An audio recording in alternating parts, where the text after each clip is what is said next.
In this video, I'm going to share with you the 4 stages that you need to master to sell as an introverted founder. Welcome to my channel. Thank you so much for being here. On this channel, we only talk about how to sell as an introverted founder in a world that thinks that extroversion is the ideal.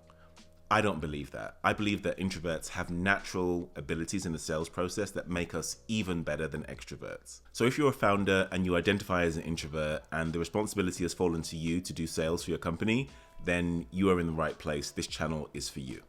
By the way, these 4 stages that I'm about to share, they're not hacks or quick tips or ways to get your client to buy quickly now in a transactional way.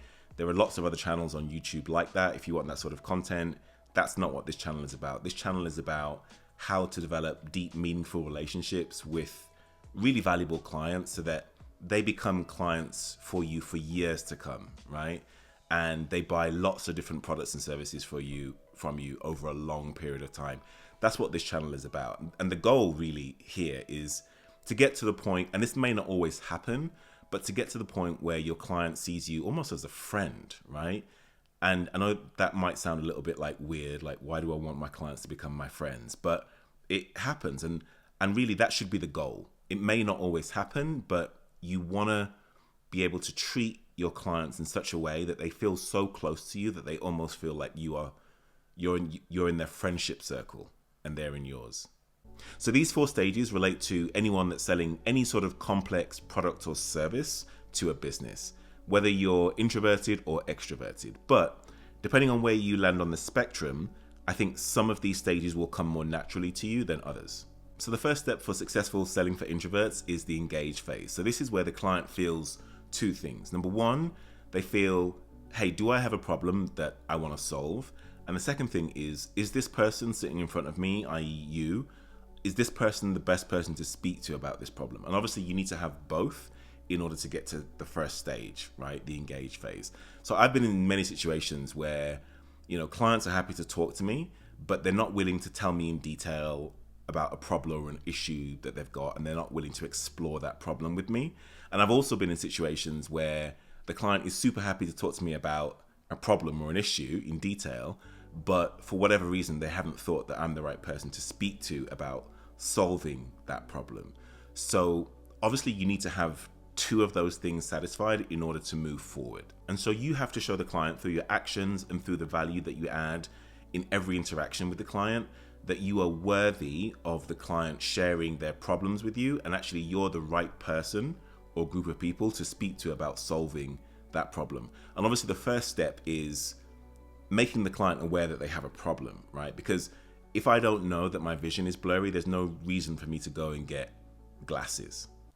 So stage 2 is listening, and this is where introverts really come into their own, because at this stage, the client really understands, hey, this person really understands what I'm talking about. They get where I'm coming from. So before the client is ready to listen to anything that you have to offer, any product or service that you've got to sell, they have to really feel understood. They have to really understand that, hey, this person sitting in front of me really gets me. In Stephen Covey's great book, 7 Habits of Highly Effective People, he says, hey, first seek to understand, then to be understood, right? And then he goes on to say, most people don't listen with the intent to understand. They listen with the intent to reply.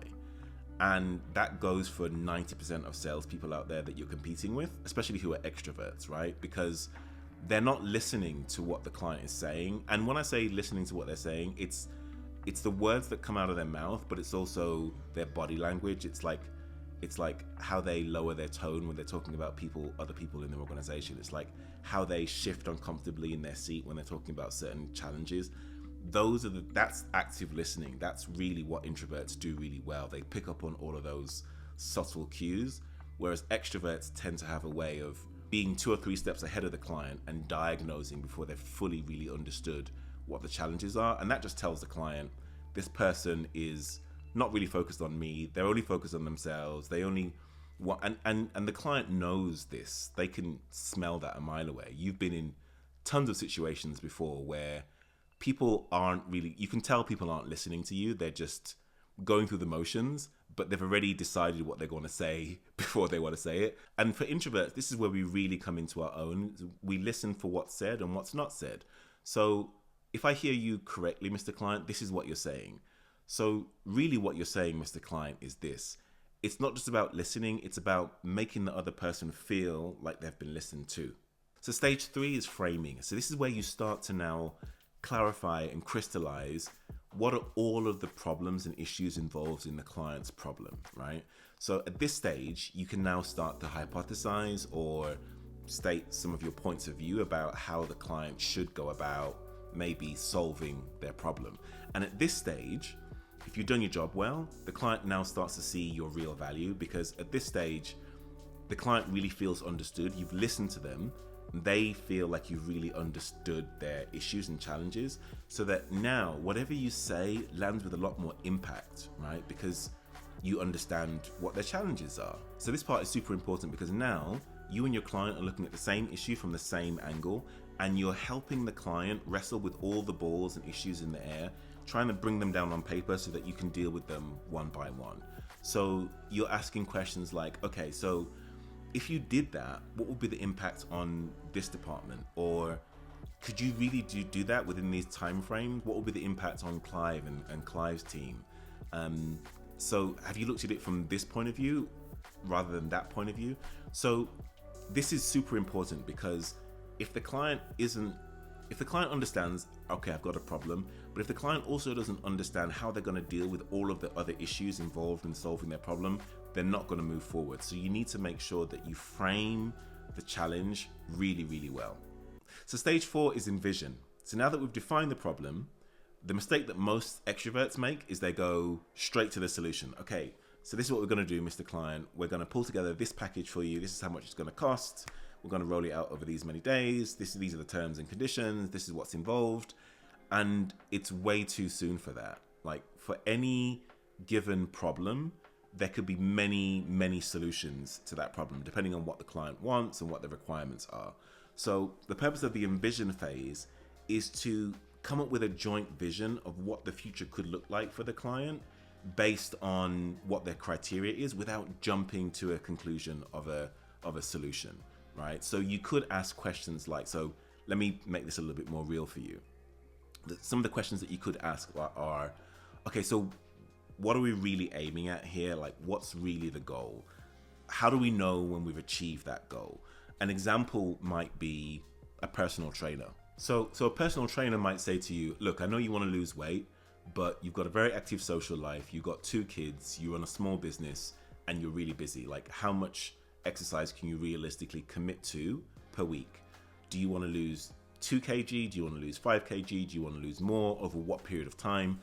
I can't really help you until we really understand the implications behind your choices. So these questions are really important, because it shows the client that you're focused on them and their outcomes. And it tells the client that, hey, you are very different to all the other salespeople that they've met with, who are really just focused on getting the client to sign the dotted line and move forward. You're making sure that all the T's are crossed and all the I's are dotted before you move forward, and you're making them understand the implications of their choices. So you're really a partner, a value-added partner with them in this relationship. You add a lot more value in the sales process here by either getting your client to aim higher and saying, look, I think you can achieve more based on what you've told me and based on what the implications are of your choices. I think that there's more you can do here. There's a higher bar. Or you can go, actually, I think we need to scale down your ambitions. I think you're thinking about this a little bit too ambitiously. I don't think you're going to be able to achieve what you think you can achieve in the timescales. Let's rein it down a bit. In both situations, you add a huge amount of value to the client, because you're helping the client see around corners based on your experience. You've seen this presumably lots of times with other clients. You're helping the client see behind corners and see around doors and go, actually, this is actually much more achievable based on what you've told me and what your goals are. This is what I think we should aim for. Whereas extroverts and people that really aren't listening to the client and aren't client focused will get the client to sign off on whatever first project or idea comes to mind. So you might actually get to the end of this process and the client decides not to work with you, in which case that's fine. So the client might look at it and go, man, if I'm going to give up smoking and lose 5 kg within a month, that's actually a lot of work, and I didn't think about all of the implications here. I'm actually not going to do this right now. In which case, that's totally fine. I think it's better for the client to back off and for you to help the client decide what's right for them, rather than forcing a product or a solution down their throat when it's not right for them. Because what's going to happen is you're going to overpromise, under deliver. They're not going to get the results that they want. They're not going to come back to you for future work. They're not going to recommend you future work. Yes, there may be the short-term payoff in getting the sale right now, but you do a lot more damage to your brand and your company over the long term by not selling in a way that's ethical. I hope you found this video valuable. For more content on how to sell the introvert way, please follow, like, and subscribe.